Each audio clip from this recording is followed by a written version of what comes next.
to folks out there, and they have listened. We made it very clear that there are huge differences between the candidates in this race. One candidate who has the experience to lead this county forward, who's put in the hard hours, who's done the heavy lifting, who has learned how to solve problems and move issues through the legislative process, supported by leaders across the county.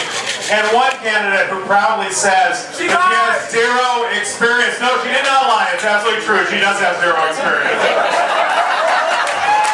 Zero experience. One of the most challenging times in our county's history. But we also have a vast difference in the candidates' values. I mean, look at where we are here. This place was the West Seattle Speedway and Hobby. And Dean and Dave own this place, our West Seattle homies, and they loved it as well. We'd ride our little Schwinn bicycles up here, buy plastic models, watch the big kids race slot cars right over here in this corner.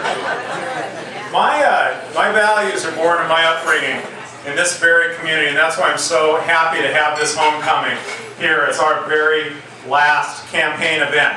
My values: protect the environment for the next generation and the one after that.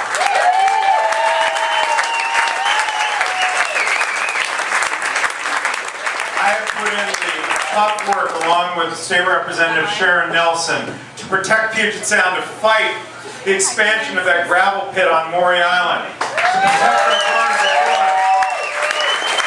protect our farms and forests, to restore our salmon runs and preserve open space. And there have been people in this room who were with Blair and me when we started out as young activists saving the College Street ravine up here in Admiral. That was our first foray into politics. My goodness, what a trip it's been.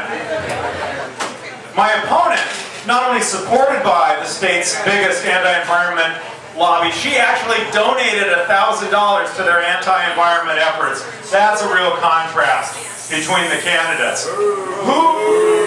Yeah, boo boo. One candidate has been a supporter of transportation choices for the people of this county.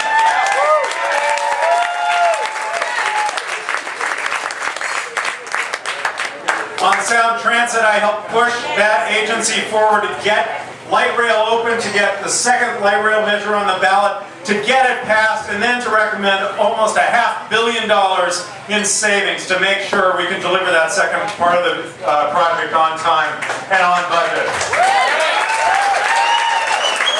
My opponent just last week said she does not want to build the voter-approved light rail extension to the east side and south end to the north. Why? Because her biggest campaign contributors are the very people suing to stop light rail from coming to the east side.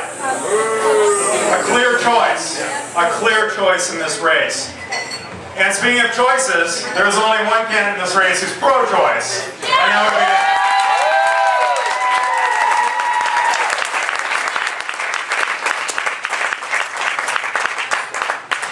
So, I'll finish with this. I started this campaign talking about who I am as a person. Hoping that people would understand when they have an authentic leader, one of their own, who's willing to take over the helm, who's prepared and who shares their values.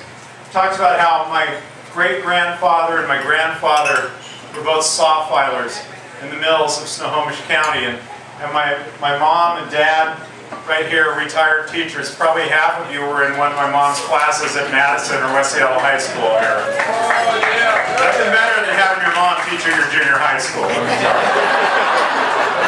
It's good practice. That gives you a thick skin if you want to go into politics. And people have responded to that. It turns out that people really do want someone who's genuine, someone who's straightforward with them, someone who shares their values, and, oh, by the way, someone who knows what the heck he's doing. So